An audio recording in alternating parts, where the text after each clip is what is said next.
Right. So welcome everyone to our last Borders and Migrations event for the fall. I keep thinking spring because I want it to be spring, but you know, it's snowing out, so I have to remember that it's actually. I want to thank our co-sponsors here, the Alana Center and ULLC, Campus Ministry, Department of Modern Languages, Literature, and Culture, the BPAA, IR, Political Science, English. We have an English person here with us. Yeah, COM, we have COM here. Right? So, and of course the library for their food. In the back, we have some Afghan sweets. Who knew that Buffalo had an Afghan bakery? I did not know this. There is one. And so I discovered that this morning. And so there are some sweets in the back there. Please avail yourselves of those, because otherwise I take them home and eat them all. Okay.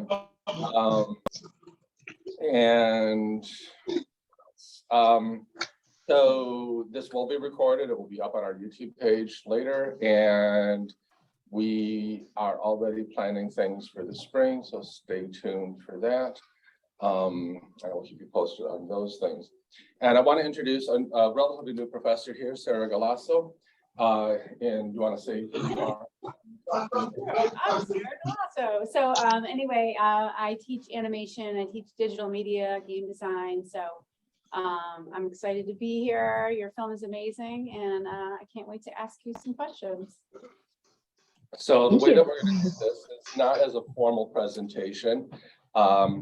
Exactly, we'll have this as a Q&A. Yes. And so with us here from Copenhagen, you're in Copenhagen right now, yes? Yes. Yes, okay. I am. From Copenhagen after work hours, since it's a 6-hour time difference. Nichols with us, who is an award-winning production designer and art director, working in Copenhagen, originally from Australia and the UK, thus her accent in English. Working from Sun Creature Studios, she art directed Flea, an animated documentary feature which won the Grand Jury Prize for Best International Documentary at Sundance in 2021. She was was nominated for 3 Oscars and was selected as part of Cannes Film Festival 2020. With a passion for telling meaningful stories that provoke real change, Jess has worked across projects for film and TV 2015 for clients like Netflix, Cartoon Network, and Pictures. Jess, it's a real honor and pleasure for us to have you here. And maybe we can start with you telling us a little bit about how you got into this job generally, why from Australia to the UK to Copenhagen, and maybe how you got involved with Flea, and then we'll have some questions for you. Cool. Yeah, sure. Thanks so much for having me. It's always nice to do Q&As about this project. I think it's a really close to my heart, this project. No, I mean, I'm originally Australian. I moved to the UK when I was quite young. So I've been living in Europe since I was about 10. And then at some point got really interested in animation. I was studying something else in Edinburgh before and wanted to find a school. And one of the more like accessible schools in Europe, I guess, is actually in Denmark. And I had never been before. So it was kind of a leap of faith applying. But yeah, I kind of moved over in 2011 and just stuck around after graduation. And I think art direction, I kind of fell into that job after graduation, just because I come from like a more technical background. And I think the kind of mix of wanting to like tell the story and make cool styles for films went really well with the technical side of how to manage productions and that sort of thing. So yeah, it's just kind of stuck. And then this film was one of those films where I went into animation really wanting to kind of make a difference. And I've always loved films from studios like Ghibli, where I think that's like a mix of entertainment and like environmentalism and stuff like that. And this was one of those projects that I was just happened to be in like the right place at the right time. Sun Creature was formed by a few of my friends who I went to school with, and we kind of all left school together. And this one was one of those projects that there had been some documentary incubation in Viborg, where the school is, and we already knew each other, so it just kind of right place, right time. As is my so your film to me is it's an amazing film. I love how it combines animation and a little bit of live action and also documentary footage and things. It's also multilingual. I can't remember exactly how many languages are used, but there's Dottie, Russian, and Danish, obviously. And I mean, I don't know, there's at least half a dozen languages going on in the film, which I'm also, as a language instructor, fascinated by. But what was interesting to me, particularly from the narrative perspective, you could ask the technical questions here, was how it seems to me that in the film, documentary is trying to tell the truth, because he hasn't told the truth for most of his life. Multiple truths about sexuality and about immigration status and all these sorts of things. But that documentary is functioning as therapy. It almost seemed like a therapy session. And I wonder if you can maybe talk a little bit about documentary and therapy in the film. Yeah, I mean, I think it like not only did it sound like a therapy session in the film, I think there are some like original recordings that it's based on. It was actually originally intended as a radio drama, but a radio documentary. Like that's Jonas, the director's background is in radio. And he's done a couple of feature film documentaries. And then this one was one of those ones where it had been existing in his kind of sphere for a long time. And then eventually, I think after many years of him and I mean, discussing the possibility of making it, that it resulted in these interviews, it was very, dealt with in a radio documentary sort of way. So you had, kind of lie back, and the scenes from those original, like inspired by the original footage in the film, where you kind of see him lying back. And I think that it's very, classic stereotypical therapy thing. I mean, we were told very specifically, like, don't put him on a couch.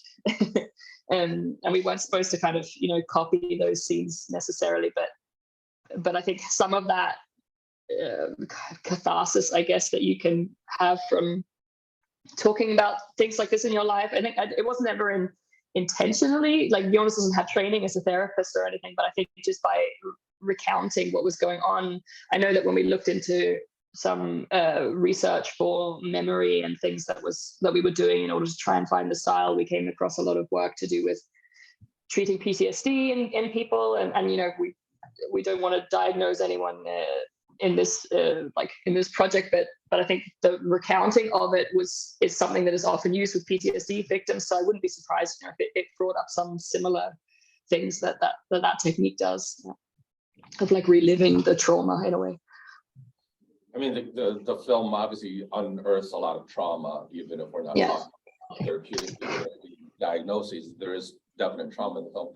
I also thought it was really interesting as a narrative choice, and this comes into how you animated this, when he's recalling memories that aren't true, but that he had to through. And so there are two ways that that's handled in the film. One is he wrote it all down after his asylum interview in Dottie, but he can't read Dottie anymore very well, right? So even his own recollection of his own writing of a false memory is fading. And I think what's interesting too is that then when the film narrates that false memory, it's in just black and white and very loose lines and almost like a charcoal kind of drawing. And I wondered if you could talk a little bit about how the animation reflects these sort of deeper things about false memory, forgetting, or not telling the truth about memories. That's specifically something that I worked with Jonas quite a lot about, where there was a lot of thoughts early on about how to deal with it. Because as I said, we did a lot of research on the psychology side, not just into kind of how memory works, but also like memory biases and all that sort of thing.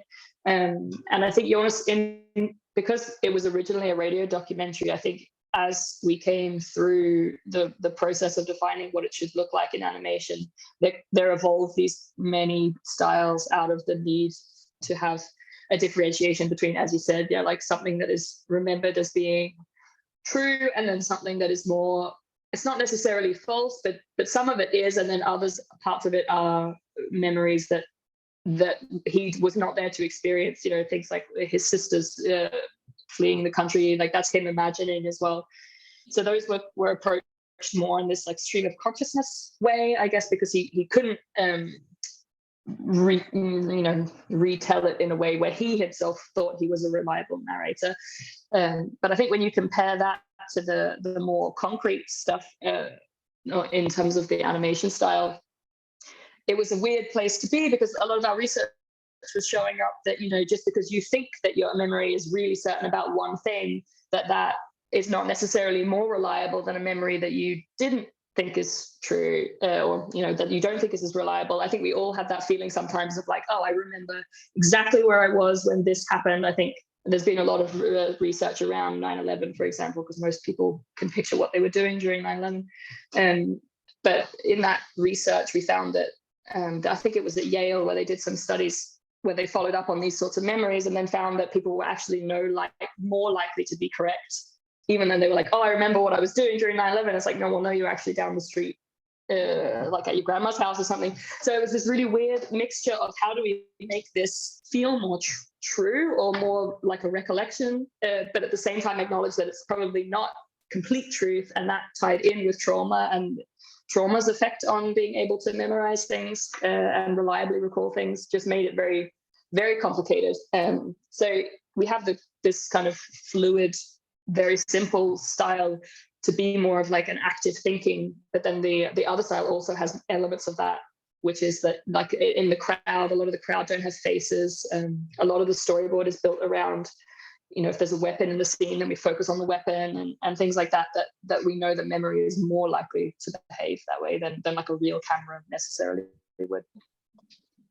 Another example of that was he says in the film that he remembers that his mother had to have black hair because she's seen pictures, but his memory is only of her with gray hair. And it was interesting to me how that was also animated with her, how she's portrayed too. So yeah, I just find the animation really interesting, how it helps the narrative tell these stories of memory and trauma, and through its animation style. I think we don't think of animation functioning that way, but yeah. And I had a related question, because I was curious as to how this compared to previous productions you worked on, in the sense that, when you're in animation school, you learn that you can start with a style, or you can start with a character design, which can inspire the story itself, or you can start with a story, which then inspires the art direction, the characters. How did this differ maybe from previous productions you worked on? And are there ways that, was it more difficult because it was a documentary and you're trying to tell a specific story to come up with the art direction? I'm not sure. It was probably actually easier, I think, because a lot of it was because we had so much audio. I think, we had all these original recordings. There was like 50 hours of audio. So we started with, even though we didn't have a character design, I think everyone could get to know a being through listening to the audio. And of course, we had the script, which was basically a boiled down version of the audio. And there's only, a few parts of the script that are either re-recorded, or when you're hearing the diary, for instance, that's not something from the original recordings, but so much of the narrative was from the original recordings, at least talking himself. So I think the character designs, for instance, came extremely easily once we had kind of decided how realistic we wanted to go. But that was probably the biggest question actually in the beginning. It was actually supposed to be, because it went radio and then it slowly became animation. So in the very beginning, there was no budget, and it was even considered that maybe the whole film should be in that graphic, simple line style. And then it went more cartoony because Jonas wanted more reenactment, sort of a reenactment vibe, and we managed to get some more funding. But then it became like very kind of classic animation, like big eyes, that sort of design style, and people just didn't relate to it. Like, it didn't feel true. So that was a question that we'd never had to deal with before, was like, how do we make this feel? Because I think we can all come up with our own feelings of like which animation characters feel like they most represented us growing up and that sort of thing. But this was one where it's like, it's not even just about like representation of like this type of person. It's like, this is the literal truth. And we just found that as soon as people were faced with something that was too toony, then it just became like entertainment to them. So one of the later things that happened with the style was that, the eyes got much smaller. It just became very realistic proportions, which then meant, of course, we had to kind of compensate for the fact that we now had to animate quite realistically. But if we pushed it too far into rotoscoping, then the animation's ability to like ad lib on top of what was already there. We wanted to make this feel like the truth, but we also wanted to use like actual film techniques of kind of subtly portraying story without having to like have people say it on the screen. And I think there was a lot of tricks that we couldn't do if we went all the way to rotoscoping. So it was this weird in between where I remember the editor saying something, because he's a live action editor classically. This was his first animation project, but I remember him saying, oh, you need to have like the highlight on the eyes where the light source reflects on the pupil, because it adds like a lot of like peoplehood to a person. And that was something that I had always been like, whoa, that's way too expensive. We're not doing that in animation, or it should be super stylized or something. But once we added it in, it was like night and day. It just felt so much more real. So there was just little things, I think, that came up along the way. And then related to the style too, with those different styles, I mean, you see some beautiful, just dynamic camera changes, especially in that brushy sort of looser style. But which, I wonder, did you find that it was more difficult and time consuming to do the more cartoony style or the more brushy style? Because I could see there's so many layers in that sort of opening brushy style where you might have to go back over and over again. Whereas in the more cartoony style, it's just one still background, which you find was more labor intensive. I think the planning for the more graphical style was heavier. Like the storyboarding for that was quite difficult. We basically kind of had to do rough animation as storyboard almost. So yeah, as you said, like if an idea didn't work, you kind of just had to scrap the whole sequence. I mean, thankfully, once you kind of knew what you were doing, it was quite fast to actually animate it. So in that sense, it was, because even though the camera kind of rotates around, like there's not so much movement at the same time. We tried to like not make it too expensive that way. But yeah, I mean, the normal kind of more realistic sequences set in the past and also kind of in the present, when it's more like, I mean, in his boyfriend and that sort of thing, they were much more there. The consideration was much more on what is the camera doing, because not only do we have this difference between like the realistic style and the graphical style, but we also have there's a lot of rule differences between when something is in the past and the present in the normal style. Because the past had to feel like a recollection, and it's something that Amin was retelling, so a reenactment, I guess. And then that was more fiction, so the camera could do whatever it wanted. It could be, however high or helicopter moves, whatever you wanted it to do. But in the present sequences, it had to be more like actual documentary rules. So it was implied that Jonas was the one filming behind the camera in those sequences, so the camera always had to be locked to like chest height and things like that, and there's a lot more jump cuts.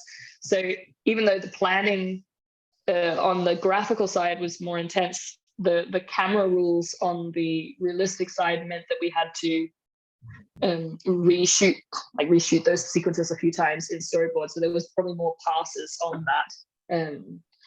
But yeah, the animation in the realistic style is also quite limited. I think we animated on 8s on average or something. So that was also not super time consuming. Thankfully, I think they probably ended up kind of similar, just with different ways of getting there in terms of time usage. It works beautifully, kind of like the Studio Ghibli films, where it is clearly at a lower frame rate, but you don't miss it at all. It just works so beautifully. One more nerd.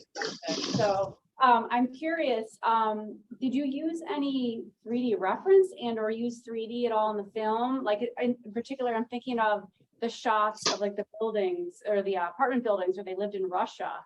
Was that all hand drawn, or did you use any 3D reference to get all that correct? That's a good question, because the graphical sequences were actually done in France by 1 or 2 artists. And like, I know we didn't use any 3D in our part, but once like Giles took on the drawing of those parts, it looks very like it could easily have like 3D. So I wouldn't be surprised if he built himself some reference, but at least it wasn't something that we had incorporated into the pipeline at all. And that was purely like, I'm sure it would have saved us a bunch of time if we had used it for stuff like the Moscow apartment. There was actually a 3D reference of the Moscow apartment built, but it was more used to like try and shoot, like work out different camera angles. But as soon as we used it to base layouts and things off, then it kind of broke the, it got a little too concrete in a way. So I think we ended up not really using it that much actually in the end. It would have made it cheaper if we had. If we'd had the 3D skills on hand, we probably would have done it. Wow. I had going back to the sort of emotional truth in the film. He says at some point that he's upset with himself for crying over things that weren't true. And I wondered how you thought about representing that through the animation of an emotional truth about something that's not true. Yeah, it was a weird study in emotion, this film, I think, because I think when you're like, I don't know, I mean, over here at least, we're not that trained in acting when we graduate like from our animation school, at least the school that I went to. So I think there's a lot of this study of emotion and how it works that live action actors get that animation doesn't necessarily get. I know a lot of animators that study it on their own time, but I think once it kind of came through to people in this project that they were not only like an actor in this project, they were also portraying someone who was like a real person. Then there was a lot more discussions about how to approach it that I've had on any other project. And part of it was, things like this of how do you get to know this person, like what is their character a little bit deeper than we would classically go. And we kind of always get told to try and avoid crying in animation, I think, because it can, as soon as someone starts crying, it kind of breaks the tension and you're trying to like draw it and it doesn't necessarily work. Because like it's not that often that you see it work really well, I think. So there was even discussions about should we even show stuff like strong emotions or should we keep it very neutral and things like that. And I mean, if our animation director was here, I think one of his like strongest opinions was the whole not going to rotoscoping thing, because we had a fair amount of this interview footage as well. So there was always this question of, should we rotoscope it? Should we not? Because then we'd at least be able to portray the accurate emotions that was like the truth of the retelling. But we found that when people did that they didn't understand the emotion that they were just tracing. They weren't like really thinking about why he was portraying that emotion at that point in time. So we found that once we were like, okay, you're not even allowed to see the reference. Actually, you can only go by the audio. Then things became a lot more real. All of a sudden people were kind of analyzing the voices to be like, okay, he's not like, you can hear his voice is cracking here, but he's not talking about crying, so what emotion is that? And yeah, the audio was a big factor, I think, in terms of trying to learn who he was and when to portray certain emotions, because he's also a very mixed, like he's got a very large mix of cultural upbringing, so there was also nothing we could really rely on in terms of like, he listens to this sort of music, he's probably this sort of person or something like that. It was very, you had to kind of get to know him through the script.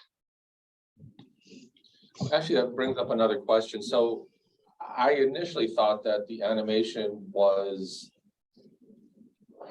like over top of live action film footage. Yeah. But was it, or now it's not, or some of it was? I guess because I also thought it was primarily to protect his identity. So I wonder if you can maybe clarify which parts were live action and then animated, or what parts, because you said that some of this was animated from just the audio. Yeah, I mean, when I mentioned the word rotoscoping, that's what that is. That's just tracing the live action footage. And there's some really good animated documentaries, like Waltz with Bashir, I think, does it in some parts, and a couple of others. I think there's a lot of flash puppets in that one as well. But yeah, I think like that approach of drawing over 3D, we decided drawing over live action, we decided not to do it at all, actually. So there was this idea that we couldn't do it in the reenactments because we didn't have that footage, but maybe we should do it when we have the interview scenes because that's where the original audio comes from. But in the end, we just said, no, we're not going to do it at all because it killed the emotional connection to the character suddenly. Because you also, it's quite a limited style. I think as an animation student, you're so often taught to like squash and stretch and exaggerate things on people's faces and emotions and that sort of thing. But in this film, it was really like, no, you cannot have any squash and stretch. It has to be really understated emotion. Like instead of being like, you just have to be like, you know, it was really downplayed. So as soon as people either rotoscoped, then it was either like too downplayed, but then as soon as people went classic animation on it and went much more large, like shorter frames between keyframes and that sort of stuff, then it became way too overacting. The idea, I guess, is that you're supposed to kind of use the space between the frames to imply some of like the human side of it. So yeah, I think from what I remember of the animation Bible, our animation director was always saying words like organic, and it sounds very like artsy now when I think about it. I don't know how much sense it made to the animators, but it was very, very understated. Yeah. So in that sense, it's everything that's animated is done without drawing over live action footage, but some of it is inspired by live action footage, and that's one, like the animation director was basically able to see that footage, but no one else was, because it also had the real person in it, of course. So we also wanted to protect the identity in terms of that the team would not all know what he actually looks like as well. Yeah. Although they appear briefly at the very, very end, like the back. Mm-hmm. Yeah. Very brief. Yeah. Like you missed it. Yeah. Yeah, so I have a question. Exactly. Even though it's something nobody wants to think about.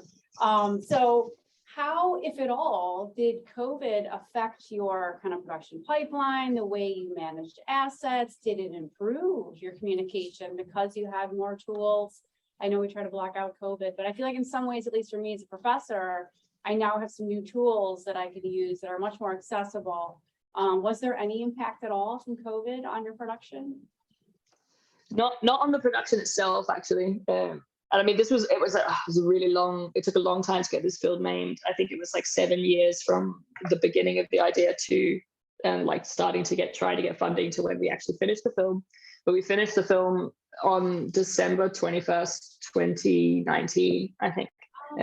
So we had like just finished and everyone was like, yay. And then I remember we were supposed to talk because we were talking about like us submitting to Cannes, and everyone was like, oh my God, maybe, like, I can't even believe that would be a possibility. And then like COVID hit immediately. So then it was like, oh, you're like accepted into Cannes, but it's not going to get shown, and it's never, like, you can't go. And yeah, so I think that like the COVID mostly affected the festival run, actually. But what we found with that was that it gave a very different festival run to what we would normally used to, in that so many films went virtual, but then it also meant that it felt like animation was playing a little bit more on the big leagues than it normally would have, maybe because people had like more time to watch like festival films, I guess, at that point, and being able to do it online just meant it was easier. But yeah, it wasn't directly affecting production. But I know what you mean. Like in the post-COVID world, like the remote being an office hybrid has become much better, I think, actually. Especially if they had animators in France and she's in Copenhagen and yes, like, yeah, they can't even Seamless, imagine. right? And then I'm curious, just as an animator that's worked with groups of people, and it's, you know, it can be difficult to find good people that you can also work with. Did your team come together kind of organically, just through people you knew, or did you have to do a lot of recruiting to find talent for the film? How did that go? Yeah, it's a bit of a mix, and I think because we're pretty low budget. I mean, all of our producers always say like, oh, it's a very low budget animation but very high budget documentary. So I think on the animation side, because we knew Jonas as like a company, and the company is one that has like 6 founders who are all still with the company. A few of them were involved at different places, so there was this big kind of like young startup atmosphere of like everyone muck in, and then a few people just kind of stuck out as like, oh, that person actually is really in tune with what Jonas wants, and they should kind of stay on long term. And that's how the animation director came on, Kenneth Lilkai. He's one of the founders of Sun Creature. And then for me, it was more like, yeah, as I said, right place, right time. But I think because it was such a long production, you really had time to get to know who was in tune with what we wanted to do and who wasn't. And one thing we did find was that because this film, I think, is such an impactful film, and there was a really strong script from the beginning, that everyone who came on to work, they were either the kind of person who really, really wanted to work with this kind of subject matter and documentaries, and were really, really committed to making that a reality. Whereas if they were more classic, like more into, oh, we just want to make really cool animation, and like maybe the subject matter is cool, but I don't really want to like sacrifice the quality to be able to tell the story. Those people kind of just naturally drifted away from the project over time, because we couldn't like let them spread their animation wings either. So it kind of found its team very organically, yeah.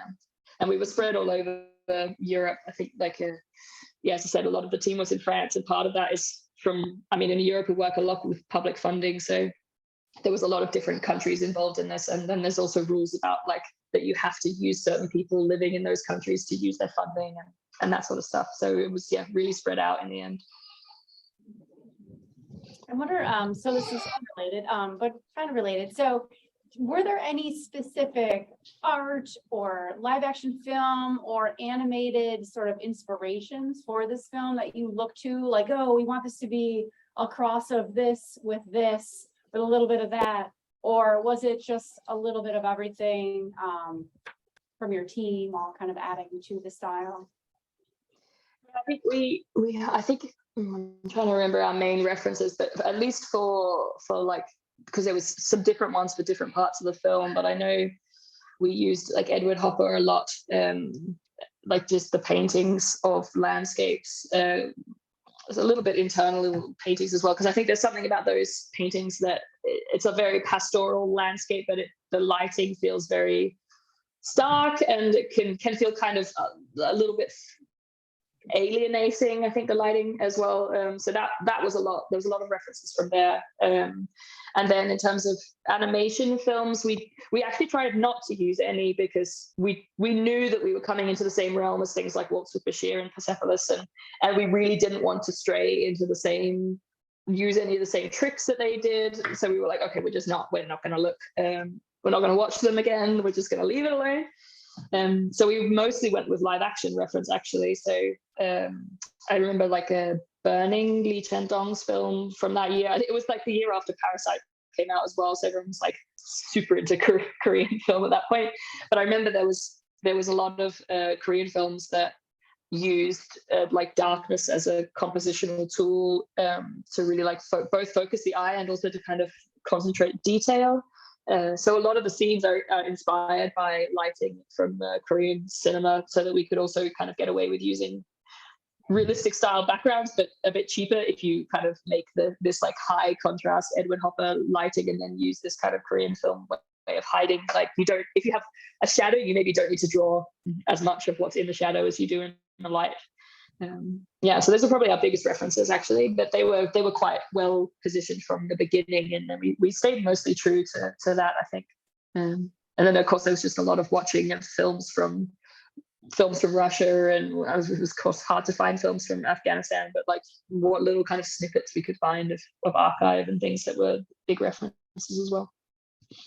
As well as the Mexican soap opera that was popular at the moment. Of course, yeah, exactly. we actually had the voices of that are done by on the documentary side. We have a couple of people who helped film, one of whom is from Mexico, and he had a blast doing the voices for that.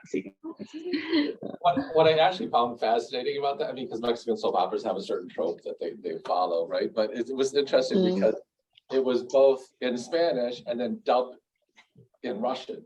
Right, like so it had like, and then of course subtitled in English. But I just found it funny because in Russian, in my experience with Russian imported, films imported into Russia, they don't get rid of the original sound, they just dub over it. Yeah, you can't hear either of them. Right. So, but I was like, wait, that's Spanish, and then there was Russian on top of it. And then, yeah, so I just thought it was really kind of fascinating. But, Yeah. I mean, we actually struggled to find Russian voice actors a bit for the film. I think because Russia is portrayed so harsh that there was a couple of people who were involved in that. But I think that, you know, the Russian guys that did end up coming on were like, oh, it's really nice to have this like light side to all the hardcore acting that they have to do. Yeah. well, and now look where things are with Russia at the moment. So, yeah. Yeah. I'd like to open it up to our admittedly small audience. If you've got questions, and can I turn the camera around so she can see who she's talking to? Quite small on my screen, so I unfortunately Yeah, can't see well, faces. there are people here, but Cool. I just can't see any hands or anything to point at people. Yeah. but any questions from our audience for Jess? Yeah, you might have to, it depends on how your voice carries. The timbre of your voice depends on whether the box will pick it up, so. I just wanted to say that, yeah, I really love this film. I found it incredibly moving, and you described it as impactful, which I totally agree with. And so I love the different, you know, the way that different animation styles were working in it. And I have just a more kind of political question. So what has been the response in Denmark? And do you feel like, where is Denmark lately in terms of refugees and asylum seekers, especially from the Middle East? Because I guess my sense is that like there's been a kind of crackdown or a kind of hardening of attitudes in Scandinavia towards Muslim refugees. And so is that still the case, or where is that? Can you speak to that?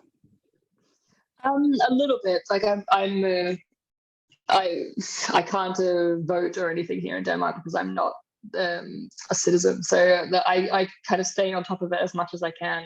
But I know that I've been talking to Jonas about the impact of it, because of course it's very like close to his heart, but it's also one of his best friends as well that the story is dealing with.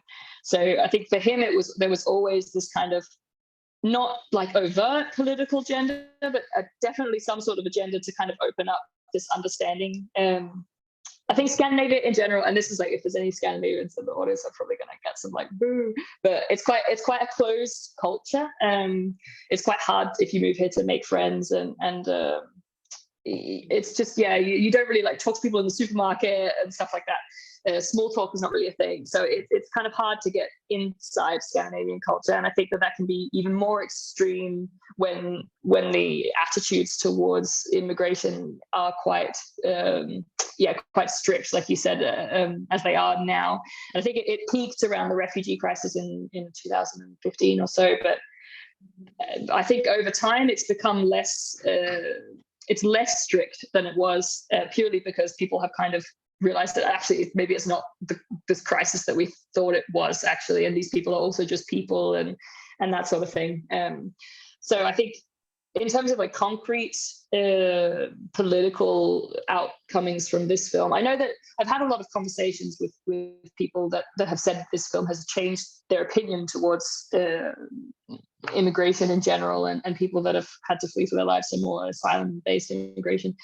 But and we were lucky in that Denmark is quite a small country, and they value their film industry very strongly. So when it got accepted as like this is the Oscar candidate for Denmark, then a lot more people I think saw it than they would otherwise have seen it.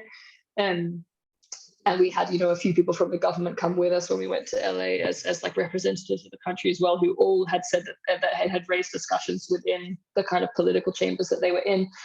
But in terms of concrete, there's not been like one thing where we could say like, oh, it changed this one thing, unfortunately, right? Because it would be great if it had. But I think, you know, we've always kind of viewed it more as like propaganda of like, if we can like get under the skin of like the younger people, especially the coming into being able to be more active in political arena, then that's kind of the goal of it, I guess. Yeah. No, thanks. I mean, No worries. but following up on your question, Jean, there's the immigrant level, there's the Muslim immigrant level, but he's also gay Muslim immigrant. I mean, there's so many different levels here of complicated identities that I just one is he negotiating, right? He's not had an easy time there. Oh, no, it's okay. So how did you get the Afghan footage, the Afghanistan footage? This is more a technical question. It just seemed like a lot of that was pretty obscure. That was really obscure. Yeah, I mean, we had quite a lot of Afghans involved in the making of the film.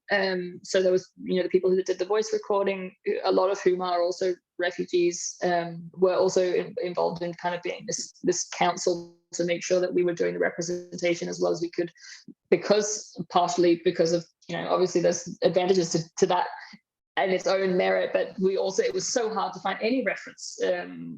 Moscow was super easy, but Afghanistan was really hard, especially because you search like Afghanistan before the war, either like in libraries or online or anything, but then everyone assumes that you're talking about the more recent war, so it's really hard to kind of narrow it down to that time period as well, which of course that version of Kabul doesn't even exist anymore.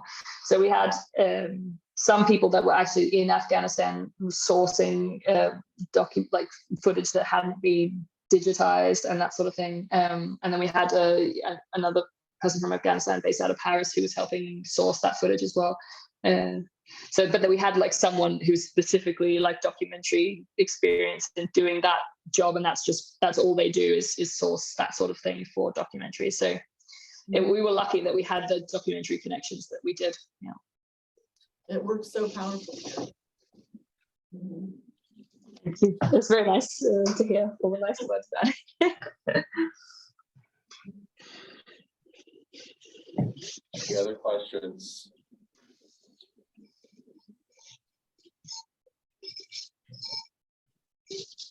No? I have another question. Yeah, So I'm full of questions. So I was just curious. So I always like to hear on any production, like are there any what we call here happy accidents, like things that seemed like a mistake or a fluke that you ended up really liking and then incorporating into the film that weren't part of the original plan? I'm not so sure. I think maybe because we're just such control freaks. I'm not sure. No, I think that there was a few things that we didn't necessarily anticipate, like the fact that the archive just made for really good establishing shots, and it kind of always grounded you to come back to the archive at the beginning of a new sequence, either because you're in a new place or you're in a new time. And we jump around so much that I think that really helped people to say like, oh, okay, like I'm here at this point in my own life. But now I'm also like, now I'm in Moscow, now I'm in wherever. So I think that like the news and archival footage, we ended up using that more than I thought we would originally. It was also like much cheaper than using animation for like helicopter establishing shots. Yeah. And then what was my other question? Oh yeah, so did you run into, I feel like every production again has some major delays, or did you run into any like major problems along the way, and how did you get past those problems? I mean, we were pretty lucky in that sense that, I mean, I think we ended up being under budget actually. I don't know how that happened, but I know we were also like, wait, what? And then of course it's immediately followed by the guilt. I was like, oh, we should have made it better. But it was fine.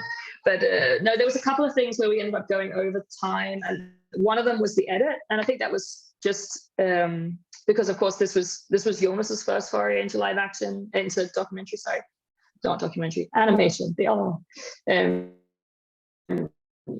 Coming from a live action documentary background, this was his first foray into animation, and it was the same for the editor as well, and the producer on the documentary side. That production company, they're the same production company that did The Act of Killing a few years ago. They hadn't done animation at all before either, so we were kind of coming at it from like, none of us had done live action and none of them had done animation. So we had to really be open-minded in terms of the way that people wanted to work. Because of course, in live action, you edit everything at the end and then you can go out and do some reshoots if necessary, but you kind of craft the story at the end. And then with us, it's completely the opposite. So we were a bit like, how do we solve this? But we ended up having a really good process. Actually, we had these kind of 3 phases of storyboard planned in, where it kind of became increasingly, the first path was very like, okay, we're just going to do this like animation and we're just going to run through the script and storyboard it, very character based. And then it just didn't really work. It felt too toony and too character, like the places, the fact you move around so much is a massive part of the story as well. So we ended up having to go back. And that second phase was kind of when we put the rules for like what can the camera do in the past and the present, like where are we? You have to imagine yourself as a physical camera. You can't just put yourself in a wall because it's easier. You have to approach it more realistically than that. And then it kind of crystallized in the third phase where we actually went much more like almost like a live action way of working. And that was the one that dragged out. I think we went over by like 6 months or something. It just went on and on and on, where it was really just me and Kenneth, the animation director, working with Jonas and Janos for like that amount of time, Jonas being the editor. Where it was like, I think Jonas is in his 70s, I think. But he was like super energetic. He's like, this is so cool. Like, I don't need to go out and shoot anything. I can just ask you guys to draw me a close up and then it's on my table in 5 minutes. And so there was a lot of him coming out and be like, I need this random shot of a supermarket. And I was like, okay, we'll do that and then send it in. So it was very dynamic where we were able to come with input for like storylines and where to shoot things. And then they were able to come out of the editing room and be like, oh, we're having this close up, but we need another angle. And yeah, it was a great way of working. I would happily do it again, but it was hard to plan, definitely, because of the dynamicness of it. And then I think the producers just responded by like cutting it down to that skeleton crew and being like, you know what? We're not actually greenlit yet anyway, so we're just going to sit here and wait for money to come in, and then you guys can just do what you're doing and try not to cost us too much money. Yeah. So it was good in the end. Yeah. It made it a much better film. That's great. I just had one more student to kind of like bring it back to like the student level. So when you were in school, did you focus on art direction, or were you in more of like a generalist program where you studied every part of the process from script writing to storyboarding to character design to animation? What was your focus in school? So the course I went to, it's a very small animation school. It's called the Animation Workshop, but it's only like two kind of side-by-side courses that run every year. So it's like total about 50 students per year. And there's an animation line, and then there's the like everything else line, basically. So I don't actually know how to animate at all. But what was more the focus of the other line is a lot of 3D and rigging and that sort of thing. But one of the good things about this course, I think, is that you make a lot of films on your way through. Actually, it's more like built off, you do like a week of character design, then you build the character, then you make a film and storyboard, and then you move on to the next project afterwards. So I think over time I gravitated more towards the art director role, just because it seemed to fit me well. And as I said, I'm a bit of a control freak, so I don't really like to be involved in like just one part of production, because I get too annoyed at the other parts not doing it the way I want to do it. So yeah, I think when I did my bachelor film, like our whole last year is just a bachelor film where you split up into groups of about 6 or 7, and then I was art director on that, and it kind of I never ended up doing anything else really. It's just been nice that it's been able to keep going as long as it has. Right. Although when you made the film, the Ukraine-Russian conflict was not a thing, but I found it humorous in hindsight that you have the opening of the McDonald's in Russia, and now we have the closing of McDonald's in Russia. So I just sort of It was weirdly coincidental. Yeah. Yes, yeah. One of those happy accidents of history, I suppose. I did have sort of one final question for you. Now that the film is out, and and the kind of reception it has gotten. And how does Amin feel about his truth and being more open about his truth? I wondered if it has had any impact on him. I think it has. I mean, we talked a bit about the political impact, but I think the biggest impact has been on him and his immediate family and friends. And I think that Jonas has always been very vocal about that. This is not just you say just because it feels like it dehumanizes it, but it's not only a film about refugees. It's also a film about his relationship to his friend and what it is to get to know another person. Especially one that has been affected by trauma, like no matter what that trauma is, right? But so there's always been that focus on him for the whole time. So I think that it's affected him quite a lot, because not only is it like a retelling of the story, but it's a really personal one that is told by his best friend and is not, he was involved in, and when I say he, I mean Amin was involved in the storytelling. Like, he was not involved in a day-to-day, but he saw the occasional draft of things and was able to kind of comment. He was very much like, I don't want to be involved in the making of this film. Like, I've told you my story. It's your job to kind of go and take it and do what you want with it. But I trust you, and I want to tell it. I want it to be told. I think it's important. So Jonas was very much had free reign to kind of do it. And I think we all know from like our own best friends is that they probably know us in ways that we don't necessarily know ourselves. So I think that has affected him as well, as like, not only is it his own story, but it's also the truths that are seen by his friends about him externally as well. And I know it's really tough for him to watch. He has to like build himself up to watching the film, but I know he went and saw it in the cinema, like, without telling anyone, like in the audience, secret style, and he said that was a really moving experience. So I think this was also the like kind of the first time that his boyfriend had heard the story as well, so it was, I think it's allowed him to be a lot closer to people in his life as well, and with his family. I think his family found it quite cathartic, even though they also struggled to watch it.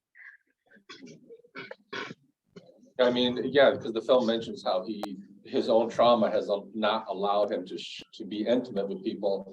I mean, not intimate sexually, but intimate sort of emotionally. And I feel that in the film, that there is a sort of healing that happens from the telling of the story.